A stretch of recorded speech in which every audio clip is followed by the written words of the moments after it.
Bonjour, je suis le docteur Philippe Marchelier, médecin généraliste installé en libéral dans le sud de l'île de Réunion et enseignant de médecine générale au sein du Collège des généralistes enseignants d'Océan Indien. Je vous présente cette vidéo d'introduction à la séance d'enseignement, le suivi de l'enfant.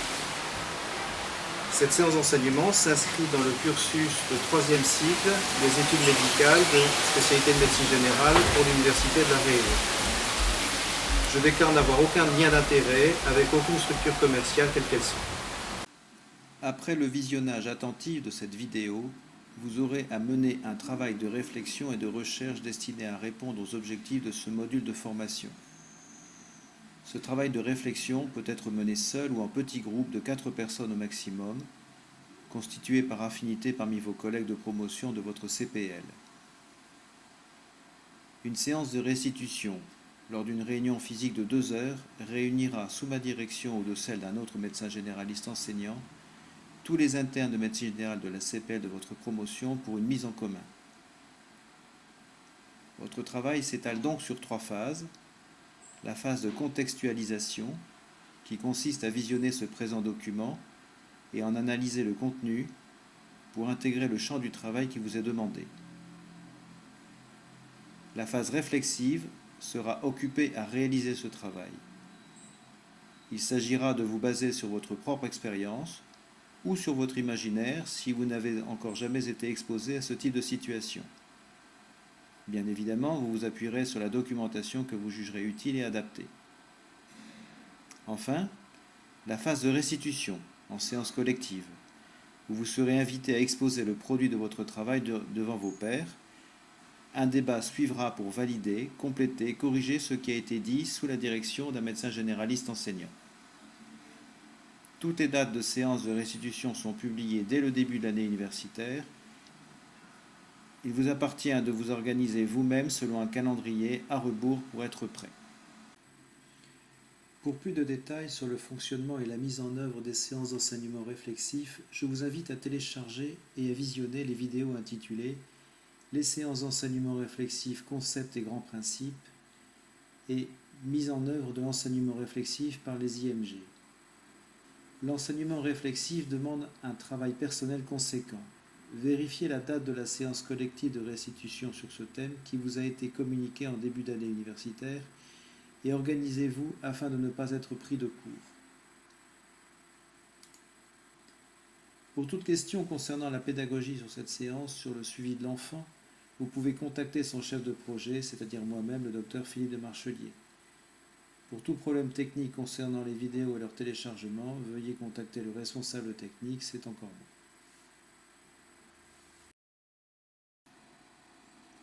Abordons maintenant les objectifs pédagogiques. Ceux-ci définissent les compétences minimales que vous devrez avoir acquises à l'issue de ce programme de formation. Elles devront donc se retrouver dans vos traces d'apprentissage, que ce soit dans votre portfolio ou ailleurs.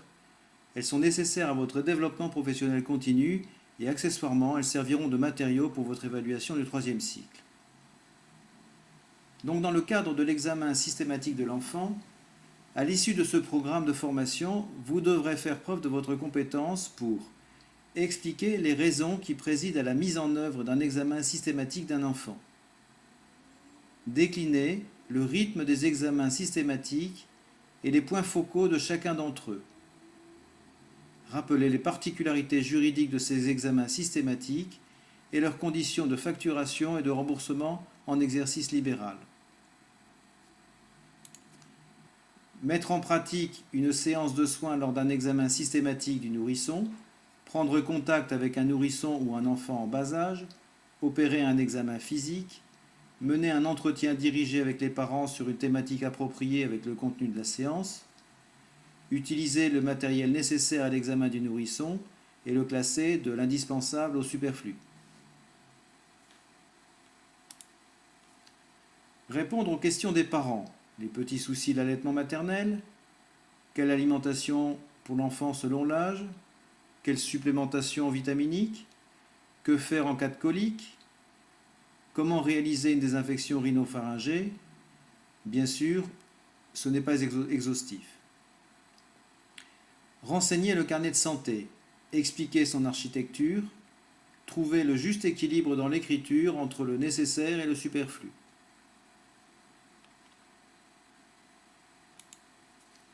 Mémorisez le calendrier vaccinal et le mettre en pratique.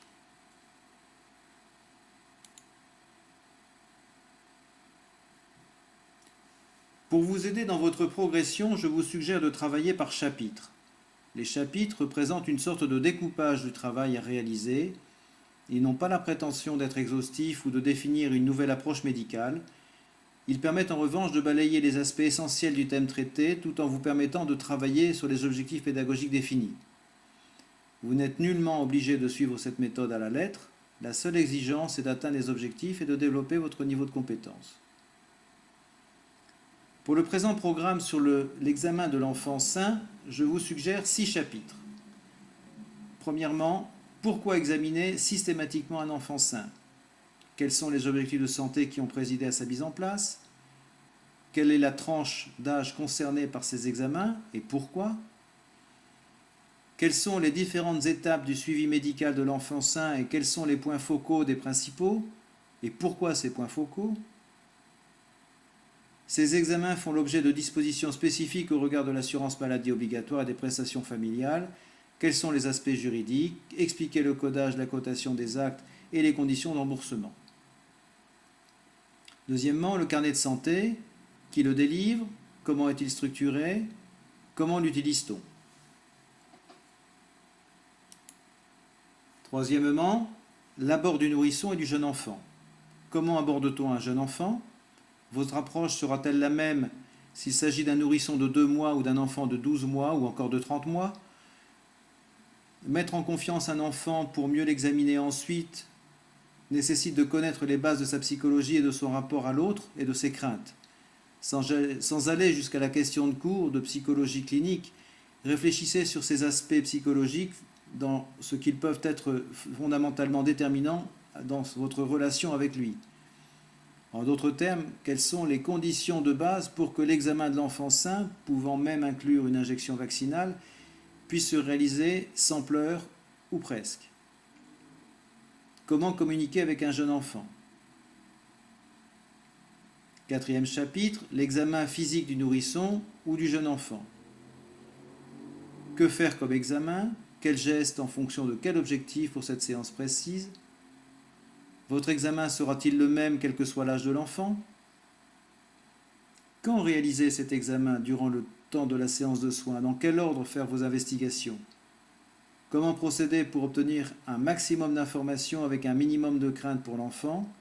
Ne perdez pas de vue que vos petits patients sont doués de mémoire et se souviendront de vous le mois suivant. Comment épargner à la fois vos oreilles et votre capital confiance, autrement dit.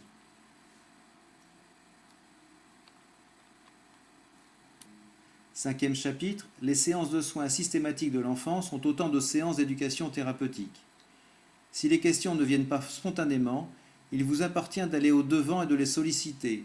Vous devez être en mesure d'anticiper les questions des parents, que ce soit sur l'allaitement maternel, sur les conditions de son bon déroulement, sur la gestion de ses petits problèmes et le sevrage.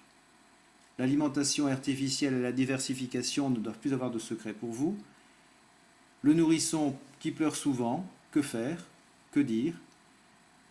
L'ordonnance de fin de séance. Cette liste n'est pas exhaustive, bien sûr. Sixièmement, le calendrier vaccinal, c'est un document officiel que vous devez connaître par cœur pour pouvoir l'appliquer et l'expliquer aux parents. Quel est le schéma vaccinal normal et le schéma de rattrapage? Vous devez connaître les vaccins obligatoires, ceux qui sont recommandés, ceux qui font polémique et les preuves scientifiques. Vous êtes des professionnels scientifiques et réflexifs, vaccinez donc en conscience. Dans la préparation de votre travail, je vous recommande d'être extrêmement pratique. Le but de cette séance d'enseignement n'est pas de vous faire faire la question de cours irréprochable. J'attends de vous du concret, que cela sente le vécu, que vous ayez mis la main dans la... Eh oui, cela arrive même en pédiatrie. Ne cherchez donc pas à tout dire, mais sachez faire preuve de sens pratique. Ne soyez pas des savants, mais des soignants. Imaginez-vous en séance de soins, seul avec un nourrisson a priori en bonne santé, amené par ses parents dont il est l'aîné. Transposez-vous depuis le calme de votre lieu de réflexion. Vivez mentalement cette scène imaginaire. Prévoyez le comportement de l'enfant. Comment allez-vous vous adapter? Anticipez les questions des parents. Qu'allez-vous leur répondre? Et n'oubliez pas que le plus important n'est pas ce que vous savez, mais le champ de tous les possibles que vous ne maîtrisez pas encore. Vous connaissez déjà la date de la séance collective de restitution. Si l'un de vous a réalisé un script en rapport avec l'examen systématique d'un enfant de moins de 2 ans, j'encourage vivement cette personne à profiter de l'occasion pour présenter son script qui servira ainsi de base de réflexion et de travail. Cette personne sera invitée à prendre la parole en premier intervenant, permettant ainsi d'échanger à partir d'une situation réellement vécue. À défaut de script adapté, je choisirai l'un d'entre vous pour vous présenter un chapitre. Nous l'écouterons puis débattrons ceci chapitre après chapitre. Nous terminerons par un débat afin de vérifier que tous les objectifs pédagogiques aient été atteints. Je vous remercie pour votre attention et vous souhaite bon travail.